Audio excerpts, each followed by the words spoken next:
Hey YouTube, it's Marita. Welcome to another edition of the Nurse Lounge.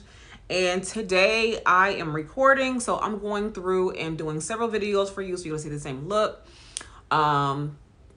It's recording day. But who knows when these videos come out? Sometimes they come out months in advance, so you won't even know that I've been wearing the same outfit for the entire 4 or 5 videos. But anyway, I digress. So today we're going to answer questions and respond to comments left in my comment section. Not that they're negative or anything like that. This is not really per se a negative video, but I do want to address some of the questions, comments that's made in my comment section, and just either answer the questions or just kind of give you feedback as to what was going on in that video for me to say what I said or whatever happens to be. A lot of you had some great questions or great comments that I want to address here, and we're going to go ahead and jump right on in. So stay tuned. Your question or comment may be addressed right here in this video. And I want to say that to encourage you also to always leave comments and ask questions, because I like to do these kind of videos where I'll come back and do a Q&A or whatever it happens to be. So let's go ahead and dive right on in. I have my laptop right here that I'm going to be referring to and looking at from time to time. So when you see me look away, that's what I'm doing. And yeah, let's jump right in. If you want to see what I'm talking about, what we're going to address in this Q&A, stay tuned. All right, let's jump right back in. My name is Marita. I am a registered nurse. However, as you know, I'm going to talk about nursing today. Specifically, actually may talk about nursing today. So as you know, if you watch my channel long enough, you know I have different series going on. So I have my narcissist series. I have nursing, of course, beauty and things like that. So I want to address everything. So if it's a beauty question or comment, I'm going to address that here. If it's a nursing question, comment, I'm going to address that here. And if it is a my narcissistic journey comment question, I'm going to address that. You guessed it, right here. So let's go ahead and dive right on in. Like I said, I am going to stop and start because I'm going to be filtering through questions and I'm going to address them none other than right here. All right. So this one is a question, or actually a comment question, to my narcissistic marriage, my road to recovery, the beginning, covert narcissism. So the statement says, how was he able to love bomb you for 5 years? I'm confused. My ex-narc's mask slipped within 3 months. From what I read about narcissists, they love bombing stage usually lasts from 3 months to a year. And so, OMG, I'm over 40. This is to you. And I actually replied to you already. But for anybody who wants to know, if you are dealing with a covert narcissist, okay, covert means they are not in your face narcissists. Overt are in your face narcissists. Covert can play that role forever, okay? You don't see right away the issues that they do or what they have or how they present themselves. So it can, based off of your research, you maybe looked up the overt narcissist, but covert narcissists actually play it out a little bit longer than that. And it can last for 10 years. It can last for 15 years. Again, look up covert narcissists, not just narcissists in general, because they're different types of narcissists. The end result for all of them are the same, but in terms of how they play it out, no, they're going to keep in mind, a narcissist wants to stay, they want to keep you a supply. So they're going to tell you whatever they want to tell you to, and do whatever they need to do to keep you around. So that's what narcissists do. Now, again, the overt, sometimes we don't see those red flags with the overt because, well, we do see them because they're right directly in our face. Hindsight is always 20/20 as well. Oh my, OMG, I'm over 40. So of course I can tell you, looking back on it, there's some things that I saw or I see that I did not see back then. But no, he played the role for 5 years. I would have never married him if I thought that he was just dogging me out or using me. Keep in mind, this man took care of my children that were not his. This man worked jobs. This man did everything a man is supposed to do in the beginning. I just found out later on that he was fake. So again, when a man does what he's supposed to do, or a woman does what she's supposed to do in regards to the relationship, there are no just blaring red flags. There are some, I'll look back on, there are some red flags, but there were no blaring red flags at that point in time. The things we were going through, keep in mind, we were in our 20s, and people in their 20s are known, even normal people in their 20s are known not to have their life together in their 20s. Don't too many 20-year-olds, 24-year-olds have their lives together. Again, keep in reference to when the time period was. This was not last year. This was not when I was 30. This is when I was in my early 20s. And in our early 20s, very few people have it together in their early 20s to begin with. So what you see is potential at that point in time. I had the potential to be something great and in my early 20s, and it manifested. For him, it never manifested. So again, keep that in mind when you're asking the questions. And then, of course, I always say everyone is not a textbook narc. Okay, so don't think that because you did some research that everybody falls into the same category. We have some similarities because that's why we call them narcissists and things like that. But at the same time, we are all not everybody's not textbooks. Everybody doesn't fall the same. You know, it depends on what their agenda is with you and how they act with you.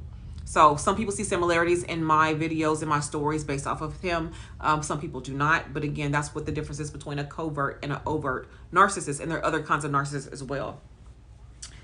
Let's see what else we have here. So Helen, I'm not sure her last name. She says LPN to RN program, bridge programs tend to be very competitive and accept very few number of applicants. It may be easier to get into a private bachelor's nursing program. I would have to say I disagree with that.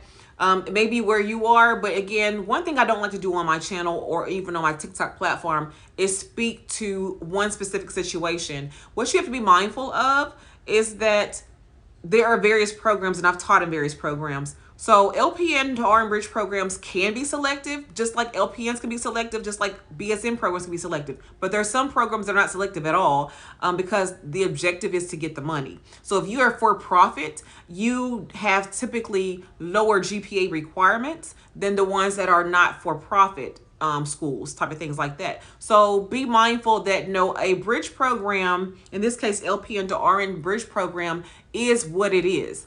The one I went to was not highly selective, but it was a decent program. But there may be some that are very hard to get in. But again, this was not one of them. So that's not always, you said they tend to be very competitive. No, not always. Just depends on the program, just like how BSN programs are not all highly competitive. But your more reputable programs are highly competitive. Again, there's not a one size fits all for any program.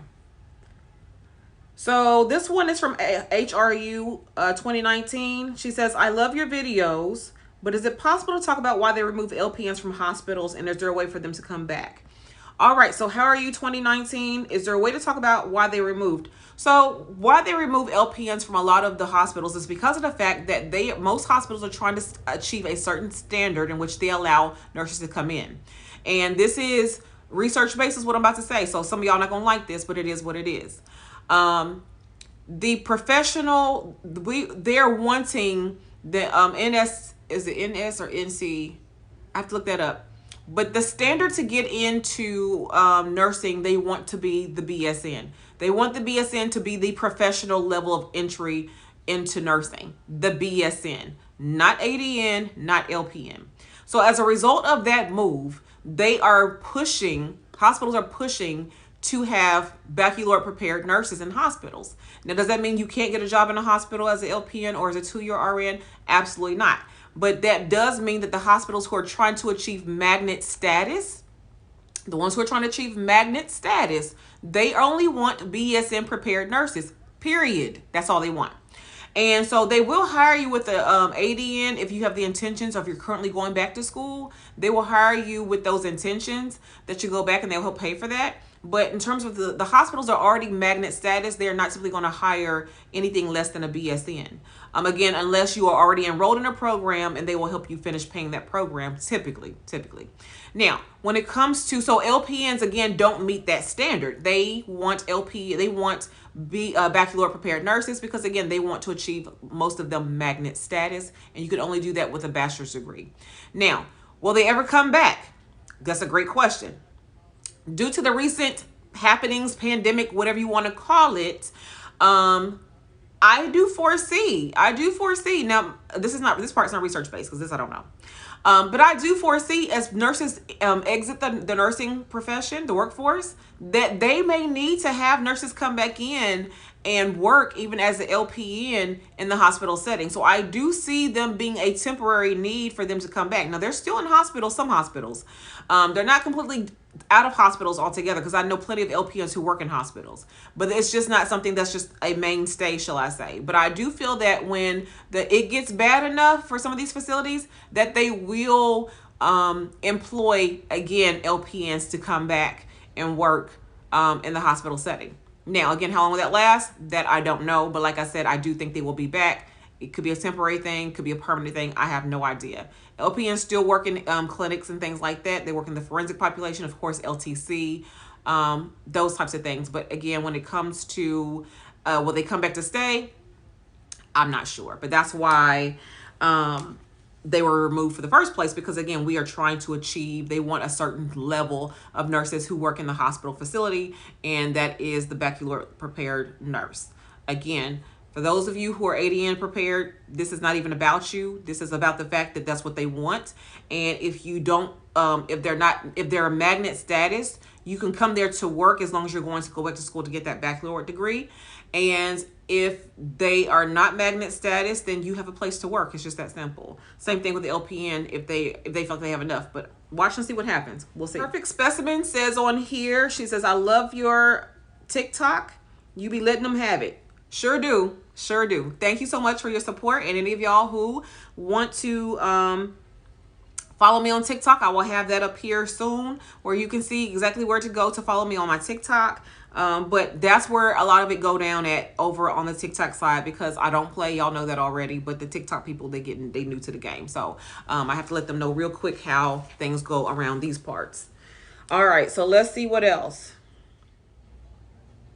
So Mama Kitty says, thank you for putting this video out there. This is, again, another comment to my narcissistic marriage, my road to recovery, the beginning covert narcissist. She says, like you, the first 5 years worked without red flags, but I had no clue what they meant. And again, that goes back to my original comment that someone made about the fact that, well, I didn't, how did you let it go for so long, or you were confused? Again, like I said, everybody is different when it comes to this particular journey.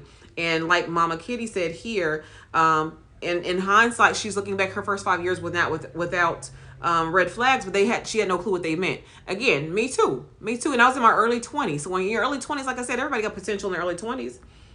Someone asked a question, and I'm not sure whether they asked it here on YouTube or on TikTok, but I will answer it here, and I will answer it over there as well. But someone had said to me in one of my videos, one or the other, they wanted to know, could you go to school? They wasn't sure if they wanted to teach full-time as an educator, but they would love to do clinicals. Could they go to school and just do clinical? And if you're going to school to be an educator and you're going to work full-time, they're not going to let you just be a clinical person. You will be assigned didactic courses.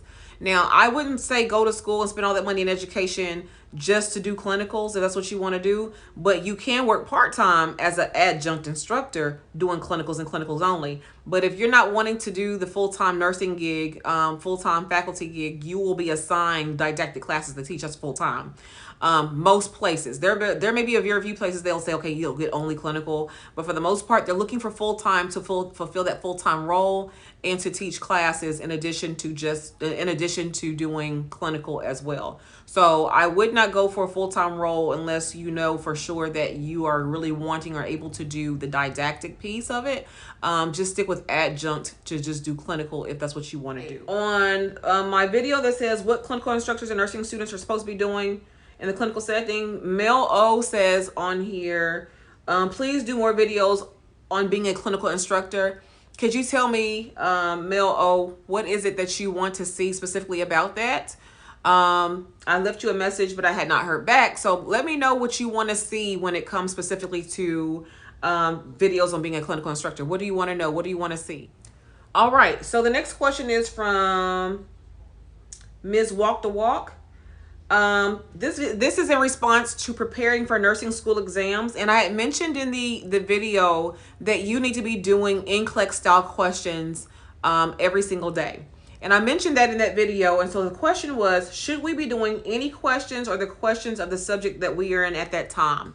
So the answer to that's a very good question. The answer to that is, while you are actually studying the material for whatever the content happens to be, yes, you want to do the NCLEX style questions that are tailored to whatever subject you're on at the time. So if you're doing fluid and electrolytes, you want to make sure that your NCLEX style questions are on fluid and electrolytes. If you're doing stroke, make sure your questions are on stroke. But once you finish your program, or while you're in between semesters or quarters, then at that time you want to go ahead and answer a variety of questions from the content that you've done thus far. So if you are finishing first semester or whatever it happens to be, you need to go ahead and whatever you learned that whole first semester while you're on your break, you need to go ahead and be doing those kind of questions during that time period. But while you're actually studying for a particular test, yes, you need to be doing the content that's related to what you're studying when it comes to NCLEX style questions. And you should be doing no more than about 50 questions per day. Great question. All right, so Janae Richard answered a question or posted a comment regarding advancing in nursing beyond the BSN explained. And her question was this, or comment was this. So Janae, this is for you. I'm a new mother-baby nurse and I absolutely love it. Great, Janae. I'm glad you're having a good time. My future goals are to become certified, become a preceptor on my unit, and hopefully master's in nursing education. But I'm confused on what will be required of me as far as employment after. Will I be expected to teach all of OB? Or is it possible to only focus on the postpartum mother-baby? So Janae Richard, great question. It depends on your institution.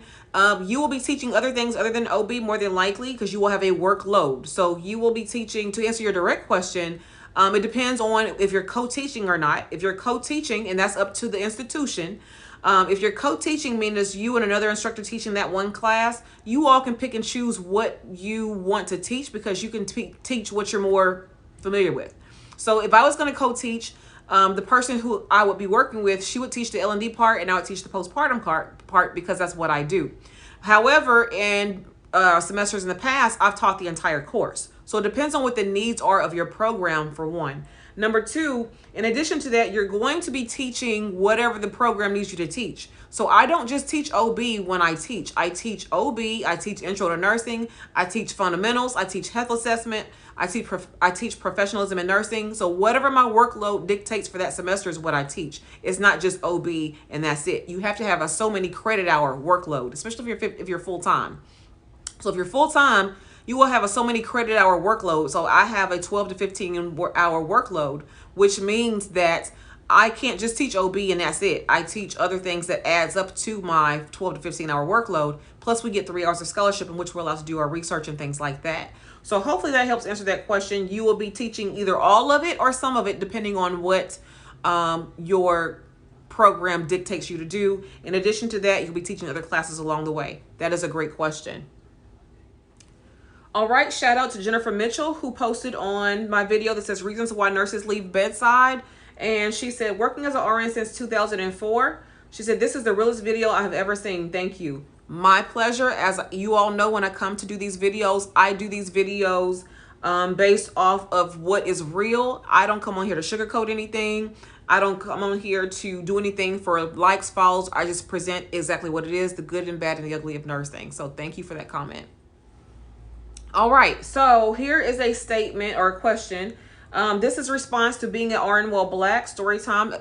It is, I think, part 1. And this person put, I started nursing school today and I plan on going all the way like you. Are you accepting mentees at all? I have no black instructors. So for you all, if you all need a mentor, now it is not a free thing, okay? So I have to be honest with you because you're paying for my time. If you need a mentor, then I'm more than happy to mentor you. However, like I said, it is a fee, but it's not for free. Okay, it's about my time. And you're wanting my time and experience. So, or my time and expertise, as well as experience. So if you're wanting somebody's time, experience, and expertise, then you have to pay for those services. For someone to do something for free as a one-time thing, that's not a problem. I can answer a question here or there, but if you're wanting something to get you through your program or help you with career changes and things like that, then that requires a fee. But yes, I am, and I will have my email in the description box below. So if you want to subscribe to that, that's something you're wanting to do, then for free, to do so. Also, I do offer tutoring sessions, help with tutoring, things like that. Again, it's for a fee. Nothing, again, you're paying for my time, experience, and expertise. And if that's valuable to you and you want, someone who has been in the game for 17 years, someone who herself has got 4 degrees, and someone who is doctorally prepared, then you have to pay for those services. So yes, definitely do that. Again, the information is down below in the email is down below in the comment section. Description. All right, so Out of the Dark Ministry posted on a video that's why is self-care important for nurses in my self-care regimen, and you said you look fabulous. I love the outfit. Also, the ideas for self-care. Great video. Thank you. And I'm actually doing another video soon on mental health, self-care, things like that. So stay tuned for that video as well, because it's imperative that we really, really work hard on our self-care, especially in lieu of the recent happenings pandemic-wise and so forth. It's important, imperative that we are really taking care of ourselves, not just in terms of self-love, self-care, but mental health as well. And I think that's something that's lacking, that people don't realize that mental health is so important, especially in the African-American community. So stay tuned for that video. All right, Elizabeth Bright talks about degree inflation, and you make some great comments about degree inflation. And I plan on doing a video again here soon on degree inflation and what that means and how that looks. But I happen to wholeheartedly agree with you when you say that, what you had to do before and what you have to do now to do the same level of work has greatly changed. And like you said, there's diploma nurses who are doing certain things that now you have to have a master's to do. So again, I agree with that, and I'm going to talk about that in an upcoming video. Thank you for that comment. And that was in response to the ADN role in hospital versus nursing home. So I wanted to talk about that as well. All right, so this one is in response to being an RN while Black, and the person put, you being a new grad, she probably said not hiring you because of your looks, not your race. It happens. It happened to me a couple of times when I applied for a job. Well, no matter what's because of my looks or my race, that's discrimination, and that's the point of it. So if it's what I look like, well, I look like this, and I'm still Black. So either way, you can't discriminate somebody based off of what they look like versus what their race is versus what their age is versus what their gender is. That's called discrimination. So it was still a race thing though. Again, I was there. I know what she was doing, and it was a race thing. So what I look like compared to my counterparts who were all all other people who got the job were all white. And we all had the same amount of experiences. We just graduated together.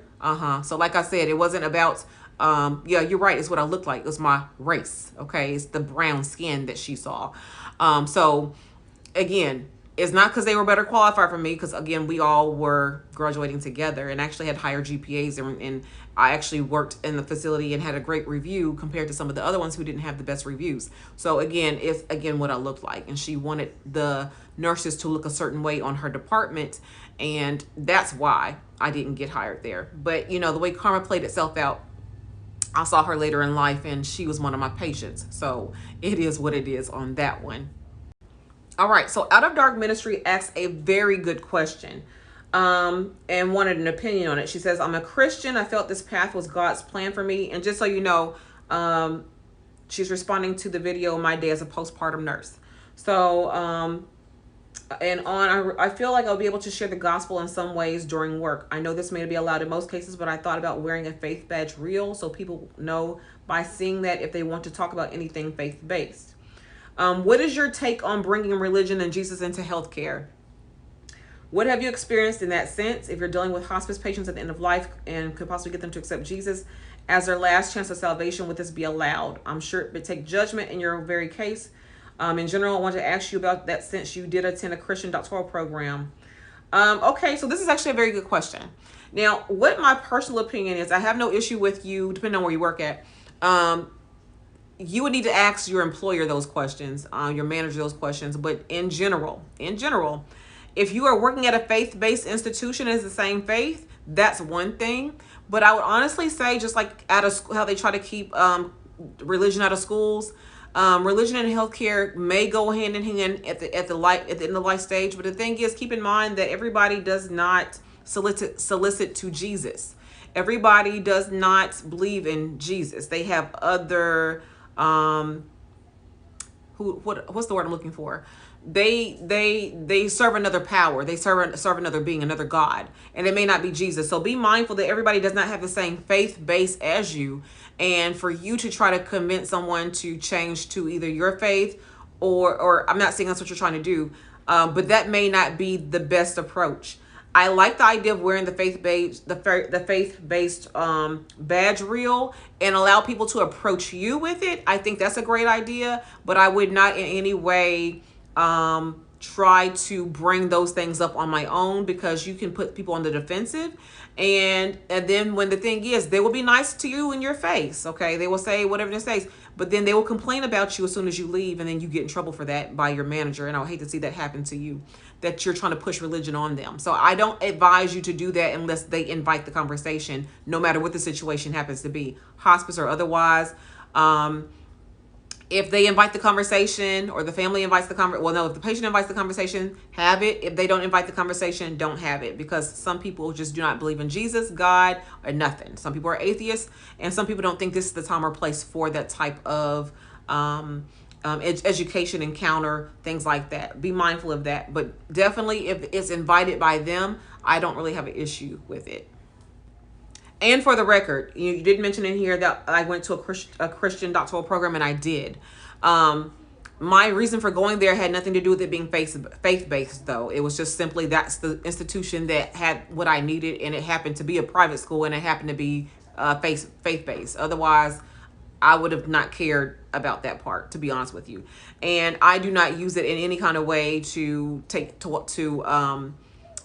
we are spiritual, very much spiritual in my classes. We talk about being spiritual and things that we believe in, but I do not push that agenda on my students in terms of, believing in anything. And I don't push that. When I was working bedside, I did not push that there either. So just putting that out there. Bryce Bunny, this is for you. You said, will I continue my series on narcissism? I definitely will.